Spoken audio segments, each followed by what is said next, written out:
Births, Mrs. Meek, of a Son by Charles Dickens. My name is Meek. I am in fact Mr. Meek. That son is mine and Mrs.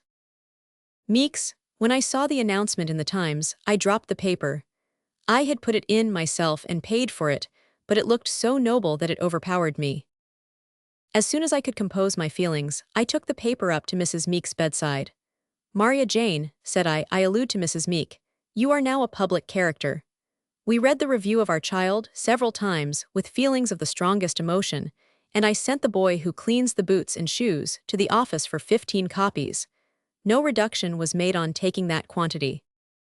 It is scarcely necessary for me to say that our child had been expected. In fact, it had been expected with comparative confidence for some months. Mrs. Meek's mother, who resides with us of the name of Bigby, had made every preparation for its admission to our circle.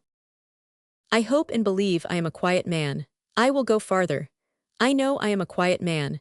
My constitution is tremulous, my voice was never loud, and in point of stature, I have been from infancy small. I have the greatest respect for Maria Jane's mamma. She is a most remarkable woman. I honor Maria Jane's mamma. In my opinion, she would storm a town, single-handed, with a hearth broom, and carry it. I have never known her to yield any point whatever to mortal man. She is calculated to terrify the stoutest heart. Still, but I will not anticipate. The first intimation I had of any preparations being in progress on the part of Maria Jane's mamma was one afternoon several months ago. I came home earlier than usual from the office, and proceeding into the dining room, found an obstruction behind the door which prevented it from opening freely. It was an obstruction of a soft nature. On looking in, I found it to be a female. The female in question stood in the corner behind the door, consuming sherry wine. From the nutty smell of that beverage pervading the apartment, I have no doubt she was consuming a second glassful. She wore a black bonnet of large dimensions and was copious in figure. The expression of her countenance was severe and discontented. The words to which she gave utterance on seeing me were these: "Oh, get along with you, sir, if you please. Me and Mrs. Bigby don't want no male parties here." That female was Mrs. Prodgit. I immediately withdrew, of course. I was rather hurt, but I made no remark. Whether it was that I showed a lowness of spirits after dinner, in consequence of feeling that I seemed to intrude, I cannot say. But Maria Jane's mamma said to me on her retiring for the night, in a low, distinct voice, and with a look of reproach that completely subdued me, "George Meek, Mrs. Prodgit is your wife's nurse." I bear no 99 will towards Mrs. Prodgit.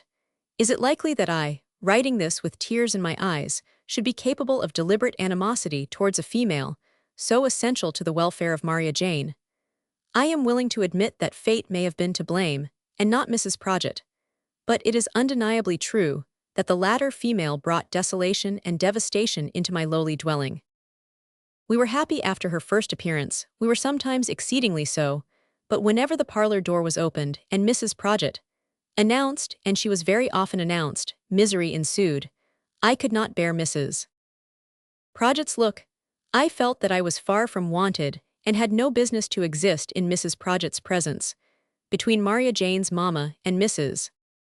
Prodgit there was a dreadful, secret understanding, a dark mystery and conspiracy pointing me out as a being to be shunned.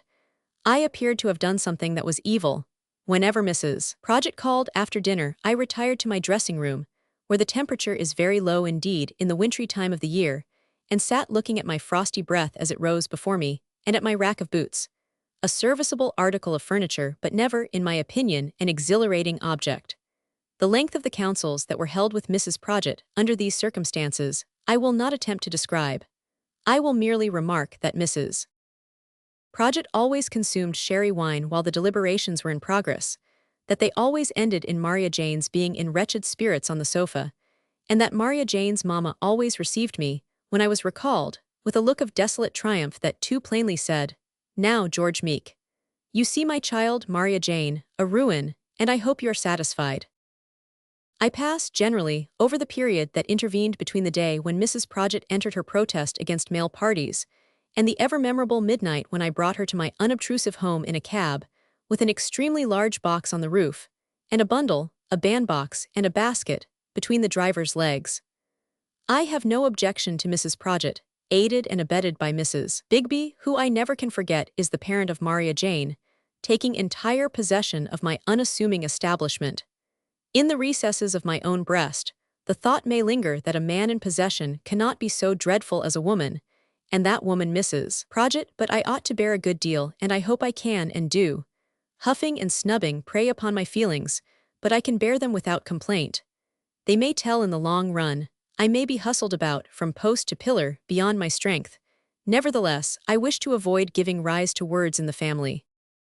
The voice of nature, however, cries aloud in behalf of Augustus George, my infant son.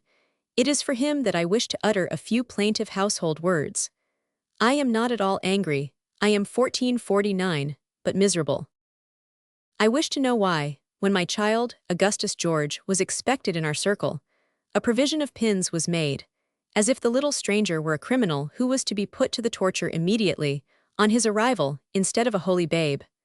I wish to know why haste was made to stick those pins all over his innocent form, in every direction. I wish to be informed why light and air are excluded from Augustus George like poisons. Why, I ask, is my unoffending infant so hedged into a basket bedstead, with dimity and calico, with miniature sheets and blankets, that I can only hear him snuffle, and no wonder. Deep down under the pink hood of a little bathing machine, and can never peruse even so much of his lineaments as his nose. Was I expected to be the father of a French roll, that the brushes of all nations were laid in, to rasp Augustus George? Am I to be told that his sensitive skin was ever intended by nature to have rashes brought out upon it, by the premature and incessant use of those formidable little instruments? Is my son a nutmeg, that he is to be grated on the stiff edges of sharp frills? Am I the parent of a muslin boy, that his yielding surface is to be crimped and small-plated? Or is my child composed of paper or of linen, that impressions of the finer getting-up art, practiced by the laundress, are to be printed off, all over his soft arms and legs, as I constantly observe them? The starch enters his soul. Who can wonder that he cries? Was Augustus George intended to have limbs, or to be born a torso? I presume that limbs were the intention, as they are the usual practice. Then, why are my poor child's limbs fettered and tied up? Am I to be told that there is any analogy between Augustus George Meek and Jack Sheppard? Analyze castor oil at any institution of chemistry that may be agreed upon, and inform me what resemblance, in taste, it bears to that natural provision, which it is at once the pride and duty of Maria Jane to administer to Augustus George. Yet, I charge Mrs. Project, aided and abetted by Mrs. Bigby, with systematically forcing castor oil on my innocent son, from the first hour of his birth. When that medicine, in its efficient action, causes internal disturbance to Augustus George, I charge Mrs. Project, aided and abetted by Mrs. Bigby, with insanely and inconsistently administering opium to allay the storm she has raised. What is the meaning of this? If the days of Egyptian mummies are past, how dare Mrs. Project require, for the use of my son, an amount of flannel and linen that would carpet my humble roof? Do I wonder that she requires it? No, this morning within an hour I beheld this agonizing sight. I beheld my son, Augustus George, in Mrs. Project's hands and on Mrs. Project's knee being dressed. He was at the moment, comparatively speaking, in a state of nature, having nothing on but an extremely short shirt, remarkably disproportionate to the length of his usual outer garments. Trailing from Mrs. Project's lap on the floor was a long narrow roller or bandage, I should say of several yards in extent. In this, I saw Mrs. Project tightly roll the body of my unoffending infant, turning him over and over, now presenting his unconscious face upwards, now the back of his bald head, until the unnatural feat was accomplished, and the bandage secured by a pin, which I have every reason to believe entered the body of my only child. In this tourniquet, he passes the present phase of his existence. Can I know it and smile? I fear I have been betrayed into expressing myself warmly, but I feel deeply. Not for myself, for Augustus George. I dare not interfere. Will any publication, any doctor, any parent, any body? I do not complain that Mrs. Project, aided and abetted by Mrs. Bigby, entirely alienates Maria Jane's affections from me and interposes an impassable barrier between us. I do not complain of being made of no account. I do not want to be of any account. But Augustus George is a production of nature, I cannot think otherwise, and I claim that he should be treated with some remote reference to nature. In my opinion, Mrs. Project is, from first to last, a convention and a superstition. Are all the faculty afraid of Mrs. Projet? If not, why don't they take her in hand and improve her? P.S. Maria Jane's mama boasts of her own knowledge of the subject, and says she brought up 7 children besides Maria Jane. But how do I know that she might not have brought them up much better? Maria Jane herself is far from strong, and is subject to headaches and nervous indigestion. Besides which, I learn from the statistical tables that 1 child in 5 dies within the first year of its life, and 1 child in 3 within the 5th. That don't look as if we could never improve in these particulars, I think. P.P.S. Augustus George is in convulsions.